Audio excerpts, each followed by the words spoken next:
Hey guys, welcome back to Cosmic Rabbit.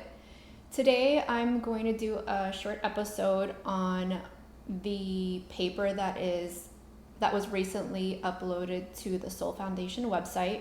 If you haven't heard about the Soul Foundation, you should definitely check it out.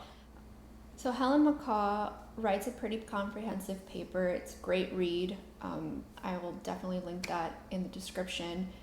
And the topic that she goes over is the implication of UAP within the UK government.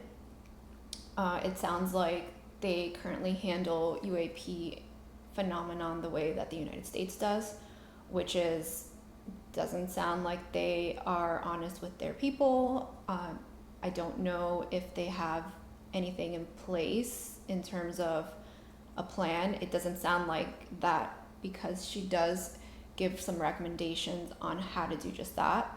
That just goes to show that it's not just the United States that's dealing with this in terms of seeing the UAP and then not being transparent about it with people and even within its own government, and not having a plan, which is what Colonel Nell said it's lacking. And so it sounds like other countries are also lacking with that. And she basically gives like a recommendation of how they can handle it. So she starts off by talking about establishing the facts.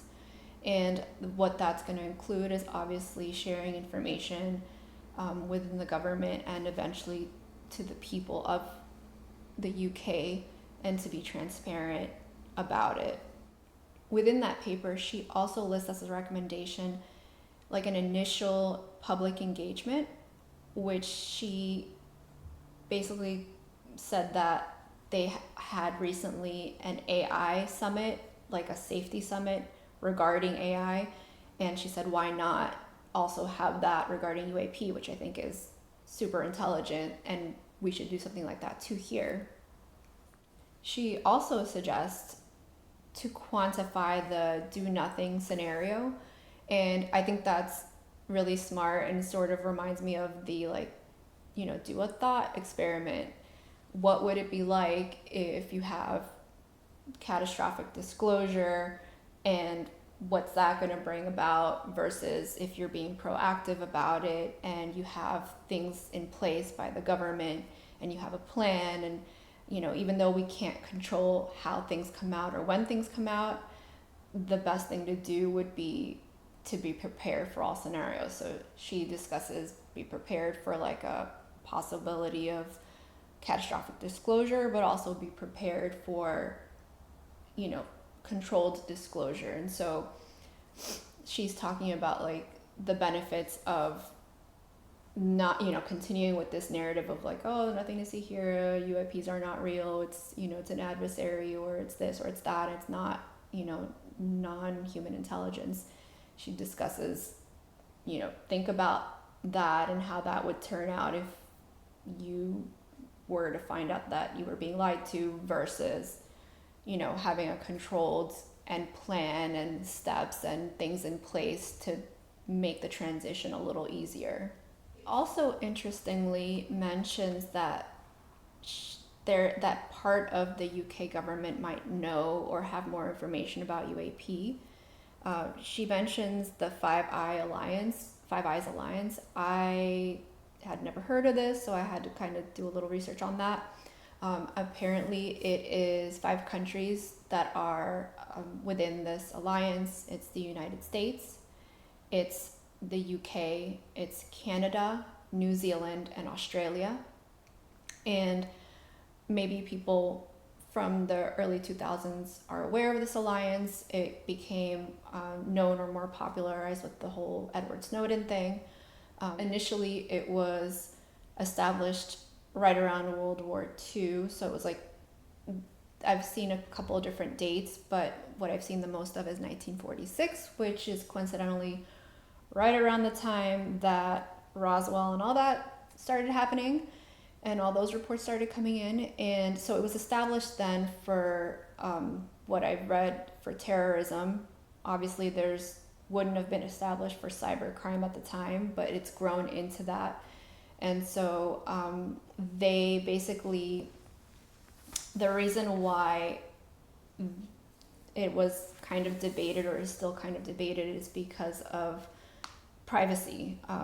They're essentially surveilling all our electronic communications and making sure that there are no threats. And so that might upset some people in terms of privacy. So if this intelligence alliance is put forth to protect, it's essentially like a security coalition. If it's there to protect from terrorism and protect from cybercrime, then it would make sense that if it's in a global threat, that would make sense that they would discuss UAPs, especially if it's on something that they're not aware of, don't have knowledge on, or don't know where it's coming from. It's probably been a topic between those countries. And so if that's the case, then the UK is sort of going through the same thing that we're going through, in a sense of there's no oversight. You have certain sections of their government that are hiding UAP related type stuff from their government.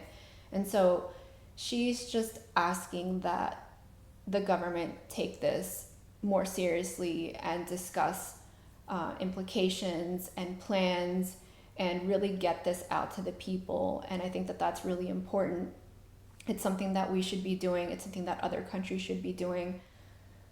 We'll see how we come along with the Schumer amendments, and how government is going to deal with this kind of situation moving forward.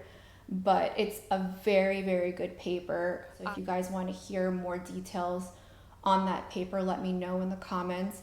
I'd be happy to make another really short video going over that paper. I think what the Soul Foundation is doing is amazing. I think going over this topic from different angles is very important. And so in that paper, they're discussing the implications for government, which also trickles down to other things, like the way that society is going to take it. So it's like the psychological aspect of it, the financial aspect of it, the security aspect of it, the scientific, aspect of it.